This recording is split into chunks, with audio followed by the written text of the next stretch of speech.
হরে কৃষ্ণ। সকলকে আবারও কৃষ্ণ প্রীতি শুভেচ্ছা জানিয়ে আমাদের ধারাবাহিক শ্রীমদ্ ভগবদ গীতার ক্লাসে আপনাদেরকে স্বাগতম জানাচ্ছি। আজ আমরা শ্রীমদ্ ভগবদ গীতার 16 অধ্যায়ের প্রথম শ্লোক আমরা শ্রবণ করব। তো আপনারা দীর্ঘদিন ধরে একই সাথে আছেন এবং সাথে থাকতে থাকতে আমরা 15টি অধ্যায় ইতিপূর্বে আমরা কমপ্লিট করেছি। প্রত্যেকটা শ্লোকের উপরে এই চ্যানেলে আপনারা প্রত্যেকটা শ্লোকের উপরেই আপনারা ভাষ্য পাবেন। তো আপনারা শ্রবণ করবেন, প্লে লিস্টে যে দেখবেন যে যার যে অধ্যায় 15 অধ্যায় অবধি শেষ হয়েছে, আজ থেকে 16 অধ্যায়। তো সাথে থাকবেন। এরপরে আমরা আরও অনেক শাস্ত্র নিয়ে আমরা আলোচনা করব, গভীর থেকে গভীর তত্ত্বজ্ঞান নিয়ে আমরা আলোচনা করব। তো চলুন শুরু করি। শুরুতে ছোট্ট একটা অনুরোধ, যারা চ্যানেলে প্রথমবার এসেছেন অবশ্যই চ্যানেলটি সাবস্ক্রাইব করবেন এবং বেল আইকনটি চেপে রাখবেন পরবর্তী ভিডিওটি সকলের আগে পাওয়ার জন্য, এবং লাইক এবং শেয়ারের মাধ্যমে সকলের কাছে পৌঁছে দিন যাতে আরও সনাতন ধর্ম অবলম্বীদের উপকার হয়। তো চলুন শুরু করি। নম ওম বিষ্ণুপাদায় কৃষ্ণ প্রেষ্ঠায় ভূতলে শ্রীমতী ভক্তি বেদান্ত স্বামিনীতি নামিনে নমস্তে সারস্বতী দেবী গৌরবাণী প্রচারিণে নির্বিশেষ শূন্যবাদী পাশ্চাত্য দেশতারিণে বাঞ্ছা কল্পতরুর্ভশ্চ কৃপা সিন্ধু ব্যবচ পতিতানাং পাবনেভ্যো वैष्णवेभ्यो नमो नमः। जय अनंत कोटि वैष्णव वृंद की जय, शिल प्रभुपाद की जय, निताय गौर शीतनाथ प्रीति प्रेमानंदे हरि बोल। हरे कृष्णा कृष्णा कृष्णा हरे हरे, हरे राम राम राम हरे हरे। ओम नमो भगवते वासुदेवाय, ओम नमो भगवते वासुदेवाय, ओम नमो भगवते वासुदेवाय। श्रीमद् भगवद गीता 16 अध्याय दैव असुर संपद विभाग योग, श्लोक नंबर 1। श्री भगवान उवाच अभयं सत्व संशुद्धिर ज्ञान योगो व्यवस्थिति दानं दमश्च यज्ञश्च अध्याय तप आर्जवम्। अभयं सत्व संशुद्धि ज्ञान योग अवस्थित दानं दमश्च यज्ञश्च सद्वाय तप आर्जवम्। हरे कृष्ण। এখন আমরা এই সংস্কৃত শ্লোকের শিল প্রভুপাদ কর্তৃক যে বাংলা ভাষানুবাদ আছে সেই ভাষানুবাদ আমরা শ্রবণ করব। পরমেশ্বর ভগবান বললেন, হে ভারত, ভয় শূন্যতা, সত্তার পবিত্রতা, পারমার্থিক জ্ঞানের অনুশীলন, দান, আত্মসংযম, যজ্ঞ অনুষ্ঠান, বৈদিক শাস্ত্র অধ্যয়ন, তপশ্চর্যা, সরলতা। তো এখানে 3টি শ্লোক একসাথে আছে। 3টি শ্লোক এগুলি হচ্ছে দৈব এবং অভিজাত, মানে আপনার দৈব অভিজাত সম্পন্ন ব্যক্তির গুণাবলী, দৈব গুণাবলী এক কথা বলা যায়। তো আমরা প্রথম শ্লোকে আমরা বঙ্গ অনুবাদ শুনলাম। তো আমি আরেকবার পড়ছি। পরমেশ্বর ভগবান বললেন, হে ভারত, অভয়, ভয় শূন্যতা, সত্তার পবিত্রতা, পারমার্থিক জ্ঞানের অনুশীলন, দান, আত্মসংযম, যজ্ঞ অনুষ্ঠান, বৈদিক শাস্ত্র অধ্যয়ন, তপশ্চর্যা, সরলতা, আর্জবম, এগুলি হচ্ছে দৈব সম্পদ। তো এখন আমরা শিল প্রভুপাদ কর্তৃক এই সংস্কৃত শ্লোকের উপরে যে তাৎপর্য প্রদান করা হয়েছে, এই প্রত্যেকটি শব্দ, প্রত্যেকটি গুণ শিল প্রভুপাদ যেভাবে ব্যাখ্যা করেছেন, সেই ব্যাখ্যার আলোকে আমরা এই শ্লোকটি হৃদয়ঙ্গম করার চেষ্টা করব। এই প্রত্যেকটা শব্দের মধ্যে কি কি বিষয় লুকিয়ে আছে সেই শিল প্রভুপাদের ভাবগুলি আমরা বোঝার চেষ্টা করব, তার ব্যাখ্যা আমরা অনুধাবন করার চেষ্টা করব। আসলে শিল প্রভুপাদ স্পষ্ট করে বলছেন যে 15 অধ্যায় শুরুতে আমরা দেখেছিলাম যে একটি অশ্বত্থ বৃক্ষের যে উল্টো করা একটা অশ্বত্থ বৃক্ষ রয়েছে, সেই অশ্বত্থ বৃক্ষের মাধ্যমে আমাদেরকে এই জড়জগৎ এবং চিন্ময় জগৎ, ঊর্ধ্বলোক অধোলোক, এগুলি আমাদের শিক্ষা দিয়েছেন।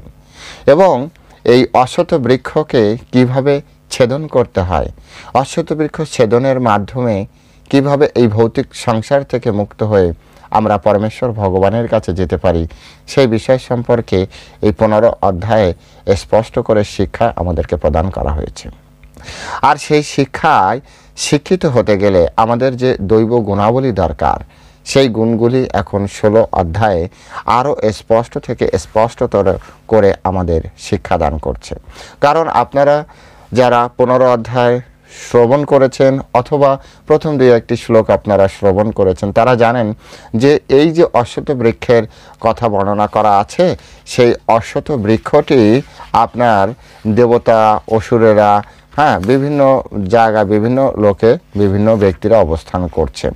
তো সেই যে দেবতা কারা, অসুর কারা, তাদের গুণাবলী কেমন, এই সব বিষয়গুলি এখন আমরা জানব গুণের উপরে।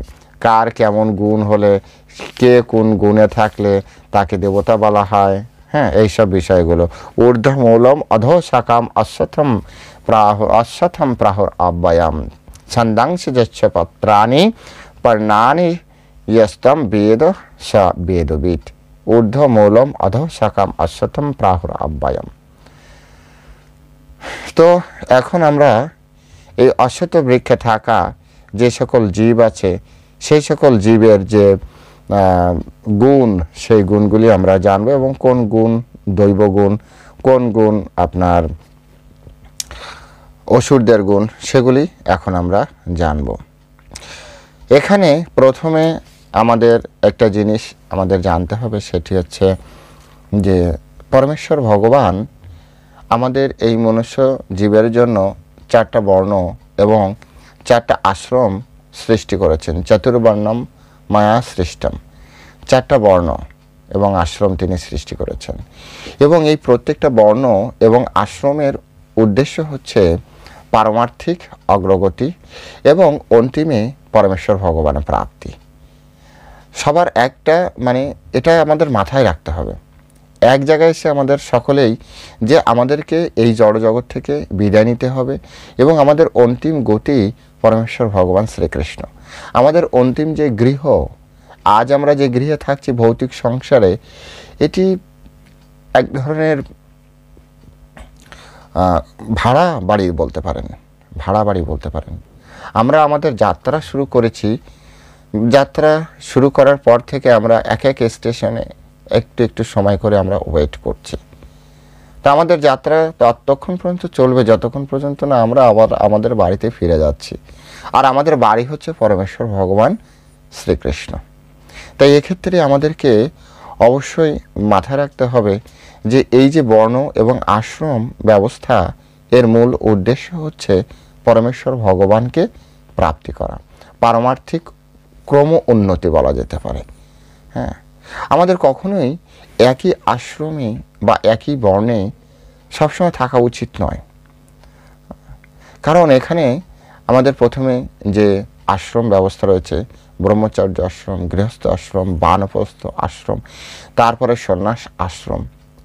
তো কেউ যদি সারা জীবন ব্রহ্মচারী থাকে সেটাও কেমন, আবার কেউ যদি সারা জীবন মৃত্যুর আগ পর্যন্ত গৃহস্থ আশ্রমে থাকবে, তা তো হয় না, এটা ঠিক নয়। তাই আমাদের কি করা উচিত? আমাদের আশ্রম চেঞ্জ করা উচিত। আশ্রম কিভাবে চেঞ্জ করতে হয়? তো আমাদের বৈদিক শাস্ত্রে বলা হচ্ছে যে যদি ধরুন যে কোনো ব্যক্তি 100 বছর জীবন, কল্পনা করা হয় কলিযুগের আয়ু 100 বছর, যদি এখন আমাদের বিভিন্ন ধরনের কর্মকাণ্ডের কারণে আমরা অতটা আয়ু আমরা পাই না, তো ধরুন আমরা 100 বছর মেনেই চলি, যেহেতু বৈদিক শাস্ত্রে এভাবে উল্লেখ আছে। তো 100 বছর যদি আয়ু হয়, তাহলে 25 বছর হচ্ছে আপনার ব্রহ্মচর্য আশ্রমে, তারপরে 25 বছর আপনার গৃহস্থ আশ্রমে, তারপরে 25 বছর আপনার বানপ্রস্থ আশ্রম, তারপরে 25 বছর সন্ন্যাস আশ্রম। এই হচ্ছে আমাদের 100 বছর। তো এখন যেহেতু আমাদের এই লাইফটা এখন নেই, 100 বছরের আয়ু রেয়ার 2-1 বাকি হচ্ছে না আমাদের। তো শিলা প্রভুপাদ এটাকে সুন্দরভাবে ব্যাখ্যা করেছেন যে যারা এডুকেশন লাইফে আছেন, অর্থাৎ পড়াশোনা করছেন, পড়াশোনার লাইফটা আপনার ব্রহ্মচর্য আশ্রম ধরুন, তারপর থেকে তিনি যদি গৃহস্থ আশ্রমে আসেন তো গৃহস্থ আশ্রমে আসলো, এবং তারপর থেকে তিনি 25 বছর তিনি গৃহস্থ আশ্রমে থাকবেন। অর্থাৎ তিনি 25 বছর বয়সে বিবাহ করবেন, 25 বছর 26 বছরে তার একটি সন্তান হবে। তারপরে 25 বছর পরে সন্তানের বয়স আপনার কত হবে? সন্তানের বয়স আপনার 24 হয়ে যাবে, আর তখন তিনি বানপ্রস্থে চলে যাবেন। এরপরে 5-10 বছর বানপ্রস্থ আশ্রমে থাকবেন এবং তারপরে তিনি সন্ন্যাস গ্রহণ করবেন। অর্থাৎ গৃহটাকে আসক্তির জায়গা তৈরি না করে কিভাবে গৃহ থেকে ধীরে ধীরে গৃহ থেকে বেরিয়ে যেতে হয়, এটি হচ্ছে আমাদের শিক্ষা। তো এই অবস্থায় প্রত্যেকটা ব্যক্তির প্রত্যেকটা স্তরে তার নিজস্ব কিছু গুণাগুণ রয়েছে। সেই গুণগুলি এখানে আমাদের পরমেশ্বর ভগবান শ্রীকৃষ্ণ আমাদেরকে শিক্ষা দিচ্ছেন। প্রথমে হচ্ছে তিনি বললেন যে অভয়ম। অভয়ম হচ্ছে সন্ন্যাসীর একটি অত্যন্ত গুরুত্বপূর্ণ যে ধর্ম, সেটি হচ্ছে অভয়ম। সন্ন্যাসীরা সম্পূর্ণভাবে ভয়শূন্য হবেন, ওনাদের কোনো ভয় থাকবে না। ভয় মানে কি? মৃত্যু ভয় তো অবভিয়াসলি, মৃত্যু ভয় তো থাকবেই না। তারপরেও তিনি যে তার পরিবার ছেড়ে দিয়েছেন, সমাজ ছেড়ে দিয়েছেন, তিনি জানেন না কাল কি হবে, কাল কি খাবে। এরকম পরিস্থিতিতে তিনি সম্পূর্ণভাবে পরমেশ্বর ভগবান শ্রীকৃষ্ণের চরণে আত্মসমর্পণ করে থাকবেন, সম্পূর্ণভাবে। ভক্তিবিনোদ ঠাকুরের ভাষায় যদি বলা যায় তো আমরা এভাবে বলতে পারি, রাখবি মারো যো ইচ্ছা তোহার। তুমি মারতেও পারো, তুমি রক্ষাও করতে পারো। এই যে সিচুয়েশান, এই যে পরিস্থিতি, মেন্টাল সিচুয়েশন বলা যেতে পারে, মানসিক যে স্থিতি, এই স্থিতিতে আমাদেরকে আসতে হবে। এবং সন্ন্যাসীদের এই সন্ন্যাসী কেন, যারা ভক্তি জীবনযাপন করছে, কারণ এটা দৈবগুণ। দৈবগুণে সকলের অধিকার আছে। একজন ব্যক্তি গৃহস্থ আশ্রমেও এরকম থাকতে পারে, কিন্তু সন্ন্যাসীদের ক্ষেত্রে অবশ্যই এটি বলা হচ্ছে যে অভয় হতে হবে। যেমন শিলা প্রভুপাদ, তিনি তার গুরুদেবের নির্দেশে কতবার আমেরিকা যেতে চেয়েছেন, ওনার ইতিহাস পড়লে আমরা জানতে পারি। এবং অন্তিমে যে তিনি এই সুযোগটি পেলেন, তখন তার বয়স ইতিপূর্বে 69 বছর জন্মদিন তিনি কমপ্লিট করেছেন, 70-এ পা দিয়ে তারপরে তিনি গেলেন আমেরিকায়, যেখানে তিনি বৃন্দাবনের মতো জায়গায়, আপনারা জানেন লুই বাজারের ওখানে রাধা দামোদর মন্দির, সেখানে ওনার নিজস্ব একটি সন্ন্যাস, তো সন্ন্যাসীর বয়স সিনিয়র সন্ন্যাসী, তো ওনার একটি নিজস্ব রুম পর্যন্ত মন্দির কর্তৃপক্ষ প্রদান করেছিলেন। এবং খুবই সুন্দর, সন্ন্যাসীদের থাকা খাওয়ার আপনার কোনো রকম সমস্যা নেই। ওনার দেখাশোনার জন্য ছোট একটি বালক ওনাকে দেখাশোনা করতেন, ওনার কি দরকার কি না দরকার। তো এক কথা, সাধন ভজনের শ্রেষ্ঠতম একটি সুযোগ বৃন্দাবনে তিনি পেয়েছিলেন। কিন্তু ওনার গুরুদেবের নির্দেশ ছিল যে তুমি পাশ্চাত্যে যাও এবং তুমি সনাতন ধর্মের প্রচার ইংরেজিতে করো। এবং সেখান থেকে তিনি কিন্তু আপনার কি করেছিলেন, যাত্রার সুযোগে তিনি চলে গিয়েছিলেন। এমনকি তিনি এমন নয় যে তিনি কোনো পরিচিত ব্যক্তি, জানেন শোনেন বা তার কাছে প্রচুর অর্থ ছিল যে প্রথমে হোটেলে উঠবেন, এমন নয়। জাস্ট ওখানে একজন ব্যক্তি ওনার পরিচিত ছিল, ওনার বন্ধুর ছেলে ওখানে সেটেল হয়ে গেছে, তাদের কাছে একটা চিঠি দিয়ে উনি এখান থেকে রওনা দিয়ে দিয়েছিলেন।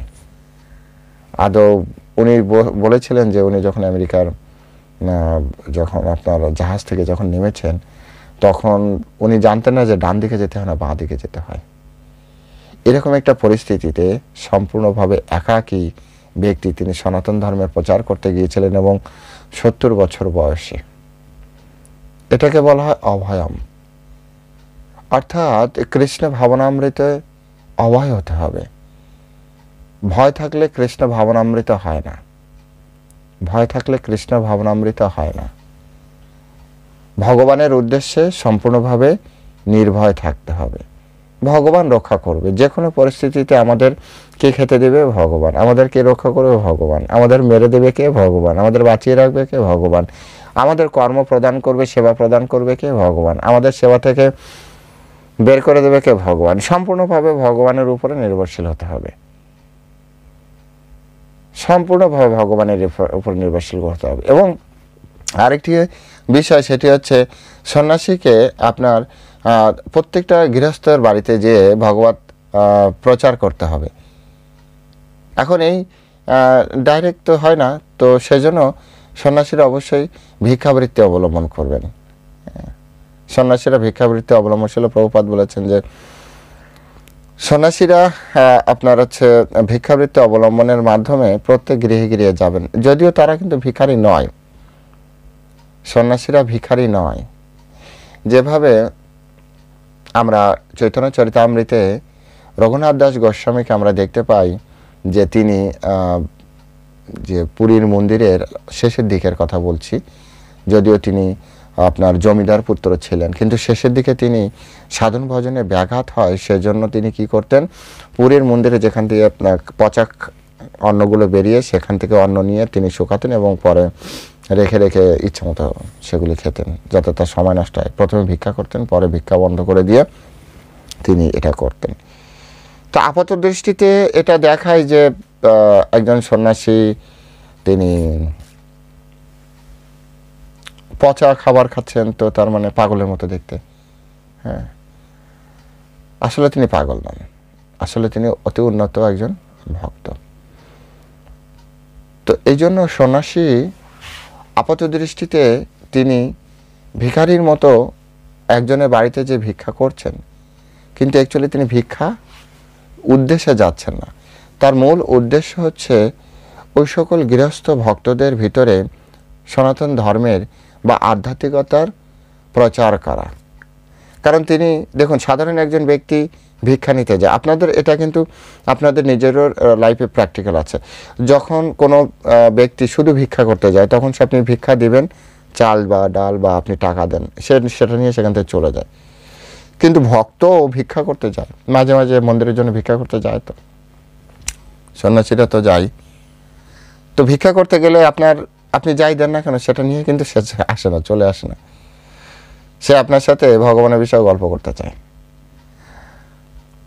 সে ওখানে বসতে চায়, আমাকে এক গ্লাস জল দিন, তারপরে জল দেওয়ার ওছিলায় জল দিলেন, তারপরে আপনার সাথে ভগবানের বিষয়ে কথা বলবে, ভগবান এরকম, ভগবান এরকম, তোমার গৃহ খুব সুন্দর, ভগবানের নাম করো, ভগবানের তুমি জপ করো। অর্থাৎ আমাদের আধ্যাত্মিক চেতনা তৈরি করার জন্য সন্ন্যাসীরা। চৈতন্য চরিতামৃতে এভাবে বলা হচ্ছে, নিজ কার্য নাই তবু যায় পরঘার। নিজের কার্য না, ভিক্ষা করা নিজের কার্য নয়, ভগবান তাকে রক্ষা করবে এই ভরসা তার আছে। কিন্তু তথাপি গৃহস্থদের ঘরে যায়, কিসের জন্য যায়? যায় হচ্ছে গৃহস্থদের কল্যাণের জন্য। তো এটা সন্ন্যাসীদের ধর্ম। শিল প্রভুপাদ বলেছেন যে সন্ন্যাসীদের অবশ্যই কি করা উচিত, যে আমাদের কি বলা যায়, যে প্রত্যেক ঘরে ঘরে যে ভিক্ষা করা এবং ভিক্ষা করার উদ্দেশ্যে কি করা উচিত, যে সমস্ত ভক্তবৃন্দ তাদেরকে আধ্যাত্মিক জ্ঞান প্রদান করা। এরপরে যে বিষয়টি বলা হচ্ছে সেটা হচ্ছে সত্য সংশুদ্ধি। সত্য সংশুদ্ধি মানে কি? সত্য সংশুদ্ধি মানে হচ্ছে যে সন্ন্যাসীদের অবশ্যই সত্তার শুদ্ধির বিষয় অবশ্যই খেয়াল রাখা উচিত।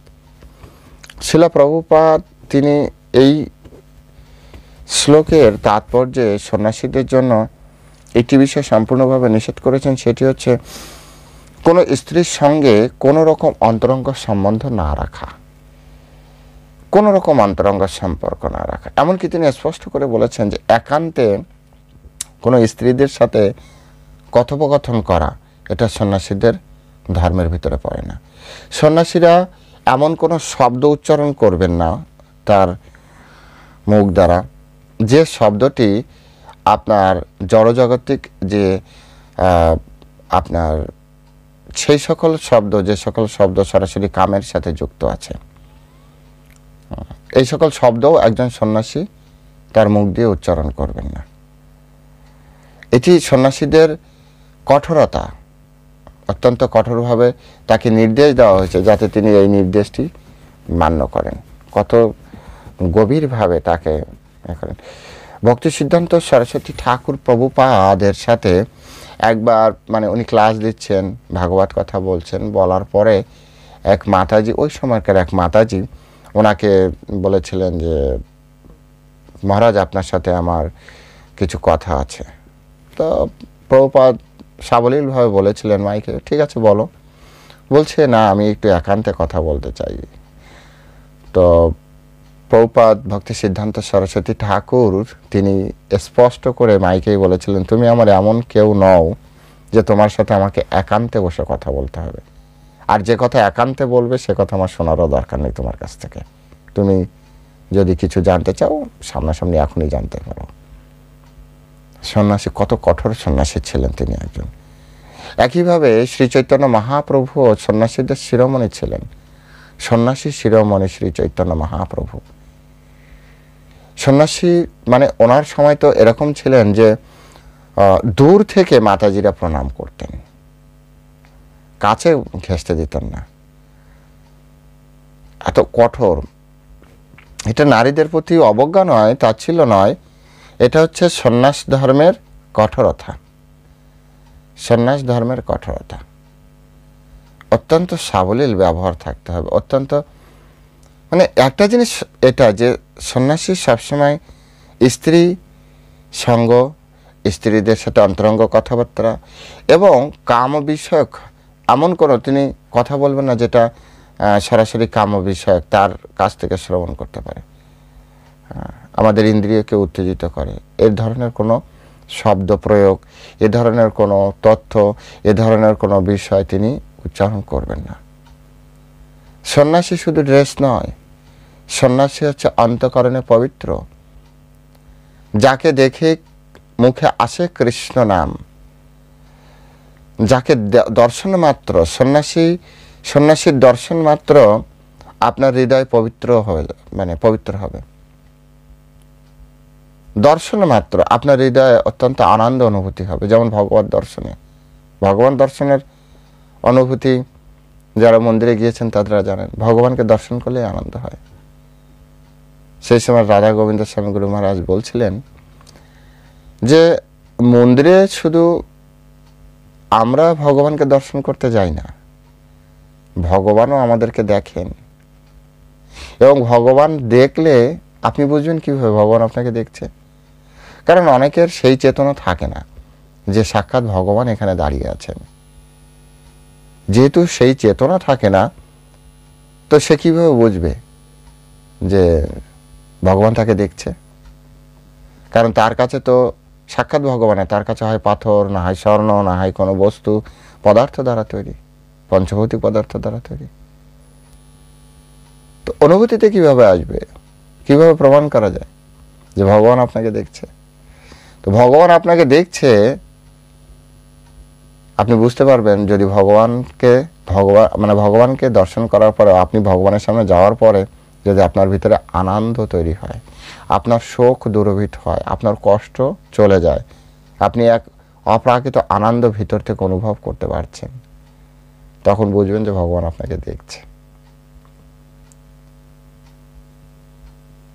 তো ঠিক একইভাবে এগুলি হচ্ছে আমাদের এক একটা স্তর, সেই স্তরে থেকে এই বিষয়গুলি পালন করতে হয়। এই বিষয়গুলি পালন করা অত্যন্ত গুরুত্বপূর্ণ। তো চৈতন্য মহাপ্রভু এরকম খুব স্ট্রিক্ট ছিলেন। নারীদের প্রতি এটা কখনোই চিন্তা করা উচিত নয় যে নারীদের প্রতি অবজ্ঞা করা হচ্ছে। এটা অবজ্ঞা নয়, এটা হচ্ছে সন্ন্যাস ধর্মের এটা কঠোরতা। আত্মার শুদ্ধির জন্য এটা প্রয়োজন, আত্মার শুদ্ধির জন্য। তাই সন্ন্যাসীর দর্শনে পবিত্র হবে যদি তার আত্মার শুদ্ধি। আর সন্ন্যাসীর দর্শনে আপনার যদি ভিতরে কোনো রকম বিপরীত চিন্তা আসে, তাহলে বুঝবেন যে এর ভিতরে আত্মার শুদ্ধি নয়। উপরে সন্ন্যাসীর ড্রেস চলছে, উপরে সন্ন্যাসীর ড্রেস চলছে। এরপরে যে শব্দটি প্রয়োগ করা হয়েছে সেটি হচ্ছে জ্ঞান যোগম অবস্থিতি। জ্ঞান যোগ মানে জ্ঞানের অনুশীলনে নিযুক্ত হওয়া অত্যন্ত প্রয়োজন। সন্ন্যাস জীবনের উদ্দেশ্য হচ্ছে গৃহস্থ ও অন্যান্য যারা পারমার্থিক জীবনের কথা ভুলে গিয়েছে তাদেরকে জ্ঞান প্রদান করা, তাদের কাছে জ্ঞান প্রদান করতে হবে। তাই জ্ঞান অর্জন করা দৈব গুণসম্পন্ন ব্যক্তির একটি লক্ষণ। কিভাবে বুঝবেন দৈব গুণসম্পন্ন ব্যক্তি? যারা আধ্যাত্মিক বৈদিক জ্ঞান অনুশীলন করতে চায়। বলবেন ভৌতিক জ্ঞান ভৌতিক জগতের মানুষের জন্য, আমরাও ভৌতিক জগতে আছি। তো ভৌতিক জগতে থেকে কিভাবে দৈব গুণ আমরা গ্রহণ করতে পারি? দৈব যে জ্ঞান, অর্থাৎ বেদ, পুরাণ, উপনিষদ, হ্যাঁ, ভাগবত গীতা, তারপরে আপনার ভাগবতম, চৈতন্য চরিতামৃত, এক কথায় শাস্ত্র, বৈদিক শাস্ত্র অনুশীলনের মাধ্যমে আমরা বৈদিক জ্ঞান অর্জন করতে পারি। বৈদিক জ্ঞান অর্জনের মাধ্যমে যদি কেউ বৈদিক জ্ঞান অর্জন করার প্রয়াসই হচ্ছে, স্বতঃস্ফূর্ত যে তার ইচ্ছা হচ্ছে যে বৈদিক জ্ঞান আমি জানতে চাই, বৈদিক জ্ঞান আমার জানার ইচ্ছা, ভগবত তত্ত্ব বিজ্ঞান সম্পর্কে আমার জানার খুব ইচ্ছা রয়েছে, তো সবভাবে আপনি মনে করতে পারেন যে আসলে তার ভিতরে দৈবগুণ প্রকটিত হচ্ছে বা প্রকটিত আছে। একটা লোহার একটা চুম্বক দূর থেকে দেখলে প্রায় একই রকম, তাই না? প্রায় একই রকম, কিন্তু চুম্বকের একটা আলাদা গুণ রয়েছে। যদি তার সংস্পর্শে, তার কাছাকাছি কোনো লোহা যায় না, তাহলে তাকে আকর্ষণ করে। আকর্ষণ ক্ষমতা যেটি ওই লোহের থাকে না, অন্য কোনো লোহার থাকে না, সাধারণ লোহার থাকে না। তো সেক্ষেত্রে যারা জ্ঞান পিপাসু, বৈদিক জ্ঞান পিপাসু, তো এখানে এই সূত্র ধরে আমরা বলতে পারি যে তিনি দৈব গুণ সম্পন্ন ব্যক্তি, এবং এই জ্ঞান যে প্রদান করেন সে দৈব গুণ সম্পন্ন ব্যক্তি, অথবা দৈব গুণ প্রাপ্তির টেন্ডেন্সি আছে পূর্বজীবনের কর্মের ফলে, টেন্ডেন্সি আছে। তাই দৈব গুণ প্রাপ্তির জন্য আমাদের অবশ্যই জ্ঞানম অবস্থিত, জ্ঞানম অবস্থিত এটা থাকতে হবে। তারপর হচ্ছে দানম। দানম কথাটি আপনার কাদের সাথে ব্যবহৃত? গৃহস্থদের সাথে ব্যবহৃত করা যেতে পারে। কারণ সন্ন্যাস ধর্মেও দান করা যায়। সন্ন্যাসীরা কি দান করে? ভক্তি দান করে, কৃষ্ণ প্রেম দান করে, সন্ন্যাসীরা জ্ঞান দান করে। আবার গৃহস্থরাও দান করতে পারে, অর্থ দান করতে পারে। যারা শিল প্রভুপাদ, সেদিনকে আমি একটি দেখছিলাম যে শিল প্রভুপাদ বলছেন, শিল প্রভুপাদ নয়, গুরুকুলের একজন টিচার, আমাদের ইসকনের গুরুকুলের একজন টিচার। তো উনি বলছেন এমন নয় যে সবাই সুন্দরভাবে ভাগবত কথা বলতে পারবে। ভগবান যাদেরকে সুযোগ দিয়েছে, যাদেরকে দিয়ে এই কাজ করাতে চায় তারা করবে। আমরা কি করতে পারি? আমরা সাধারণ ব্যক্তিরা সনাতন ধর্মের প্রচারের জন্য ওই সকল ব্যক্তিকে সহযোগিতা করতে পারি, তার যা প্রয়োজন সেটি আমরা দিতে পারি। তার যা প্রয়োজন সেটি আমরা দিতে পারি এবং তার মাধ্যমে আমাদের সনাতন ধর্মের প্রচার আমরা করতে পারি। এটা দান। গৃহস্থরা দান করবে। কোথায় দান করবে? শিল প্রভুপাদ স্পষ্ট করে বললেন। কতটা দান করবে সেটাও স্পষ্ট। শাস্ত্রে বলেছে 50%, হ্যাঁ, আয়ের অর্ধাংশ। এটা বর্তমান সময় কি বলা যায়, সকলের জন্য এটা কল্পনাতীত, সকলে এটা পারবে না। অর্ধাংশ কেউ দান করবে না, কিছুটা দান করা উচিত। এবং কাকে দান করবে? ওই কৃষ্ণ ভক্ত প্রচারের জন্য। শিল প্রভুপাদ স্পষ্ট করে বলেছেন 16 অধ্যায়ের 1 নম্বর শ্লোকে, দানের আপনারা পড়বেন। যারা কৃষ্ণ ভক্তি প্রচার করছে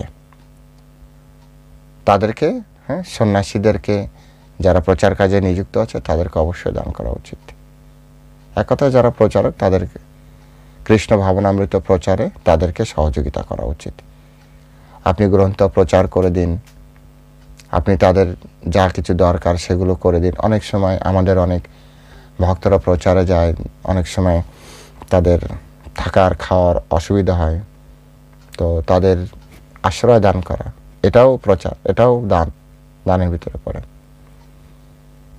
আপনাকে দেখতে হবে যে সনাতন ধর্ম প্রচারের জন্য, হ্যাঁ, আমার কোন ভক্তের কি প্রয়োজন, আপনি সেই হিসেবেও প্রচার কার্যে সহায়তা করছেন। আপনি নিজে যদি এরকম প্রচার করতে পারেন, সুন্দর ভাগবত কথা বলতে পারেন, বলুন।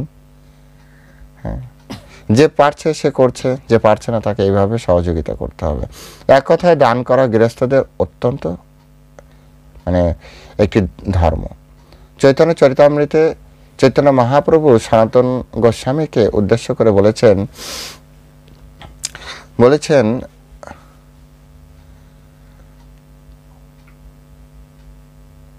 নামে রুচি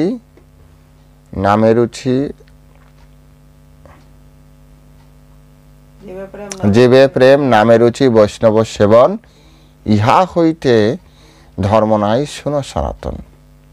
জীবে প্রেম নামে রুচি, অর্থাৎ প্রত্যেকটা জীবের প্রতি প্রেম করা, তারপরে জীবে প্রেম, তারপরে নামে রুচি, ভগবানের যে হরে কৃষ্ণ মহামন্ত্র এরপরে রুচি নিয়ে আসা, আর বৈষ্ণবদের সেবা করা। তো বৈষ্ণবদের সেবা এটা দানের ভিতরে আপনার পড়ছে।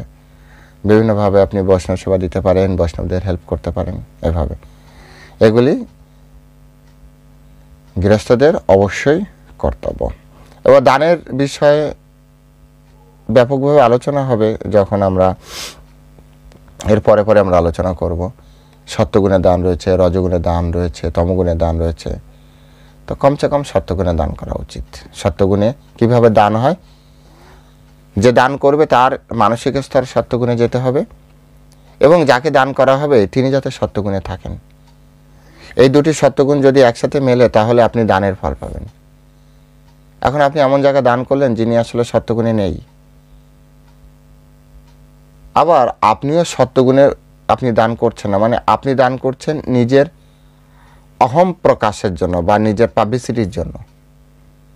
তো আসলে এ ধরনের দানে প্রকৃতপক্ষে দাতা এবং দান গ্রহীতার তেমন কোনো লাভ হয় না, আধ্যাত্মিক লাভ হয় না। দানের মাধ্যমে যে আধ্যাত্মিক লাভ হওয়ার কথা সেটি হবে না। ভৌতিক জগতে লাভ হয়, সকলে কি করে, প্রশংসা করে, হাতে তালি দেয়, কিন্তু আসলে প্রকৃত এতে লাভ হয় না। যাই হোক, দান করা হচ্ছে একটি দৈব গুণাবলী। শিল প্রভুপাদ এক কথায় যে পৃথিবী জুড়ে কৃষ্ণ ভাবনামৃত প্রচার করার উদ্দেশ্যে কেবল দান করা উচিত, একেবারে লাস্ট কনক্লুশন, ফাইনাল কনক্লুশন। আর সেটি হচ্ছে সত্যগুণের দান। তারপরে হচ্ছে দানের পরে আসছে দানম দমশ্চ।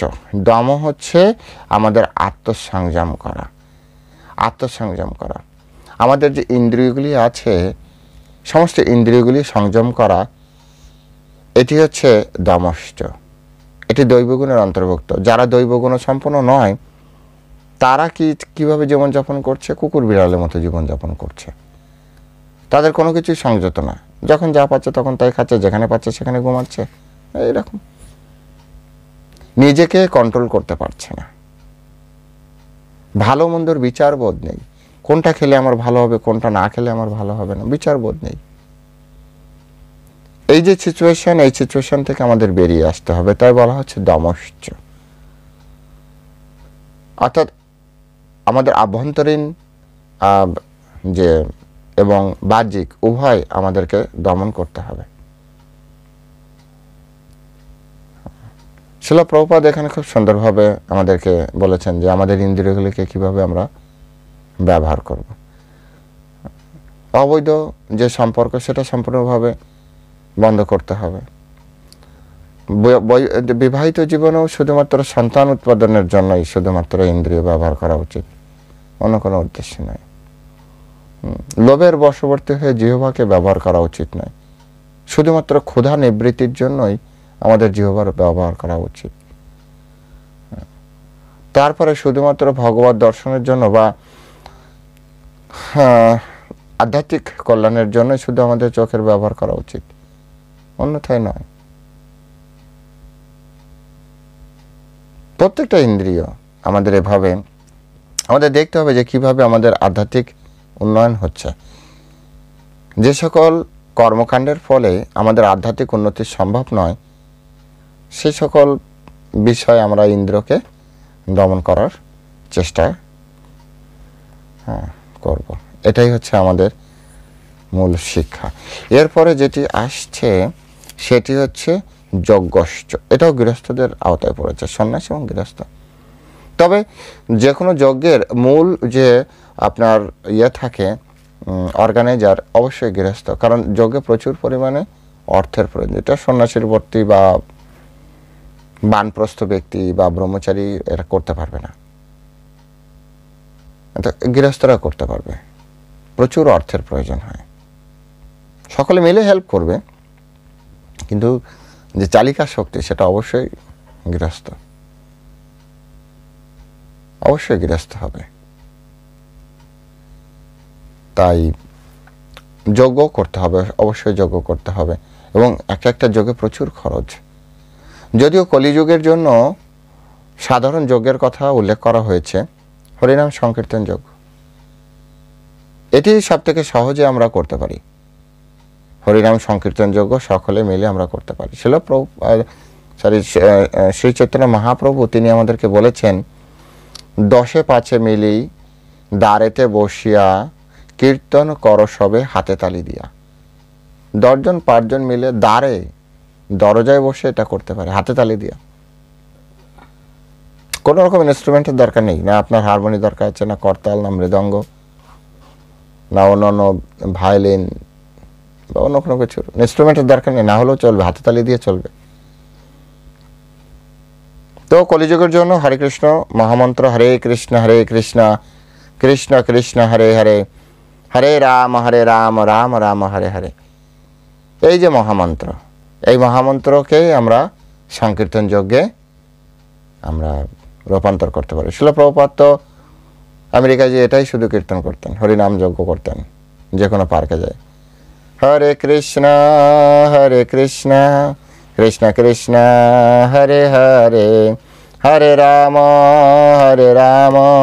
রাম রাম হরে হরে, এই টোনেই করতেন, এরকমভাবে করতেন বয়স্ক মানুষ সকলে, সারা বিশ্ব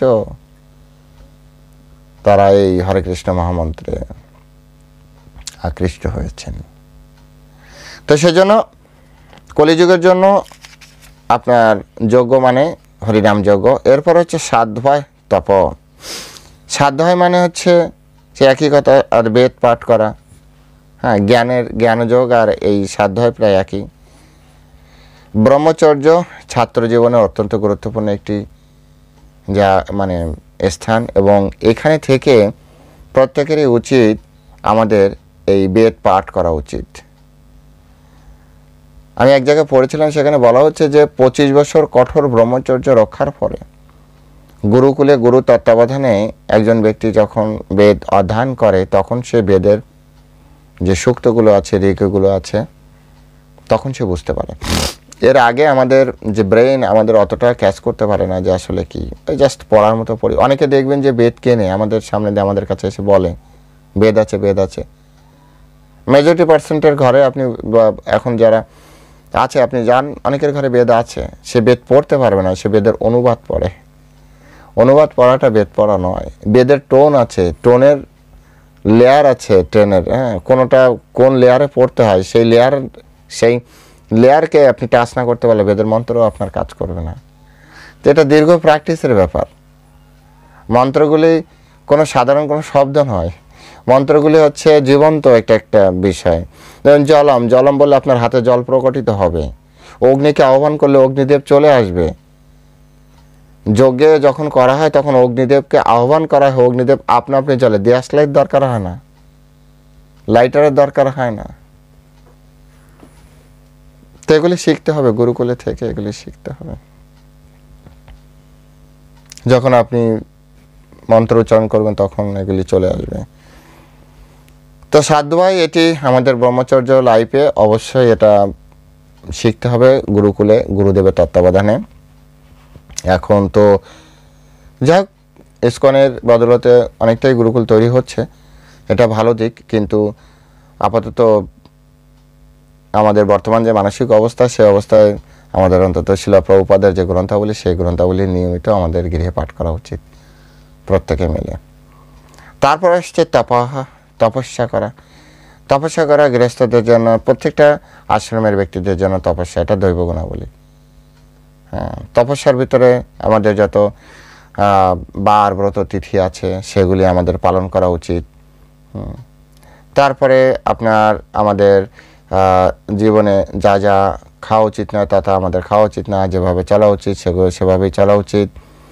তারপরে আপনার আমাদের যে ভগবানের যে বিভিন্ন প্রোগ্রাম আছে সেই প্রোগ্রামে আমাদের জয়েন করা উচিত। হ্যাঁ, এগুলো তপস্যার অন্তর্ভুক্ত। সুতরাং প্রত্যেকেরই উচিত এভাবে আমাদের তপস্যা করা। জিহ্বার তপস্যা, জিহ্বা চাইলেই আমরা সব কিছু না খাই, চোখ চাইলেই আমরা সব কিছু না দেখি, কান চাইলে আমরা সব কিছু না শুনি। এভাবে সব কিছু মিলে আমাদের তপস্যা করা উচিত। এই ছিল আজকের আমাদের আলোচ্য বিষয়। আরেকটি আছে আর্যবম। আর্যবম হচ্ছে সরলতা।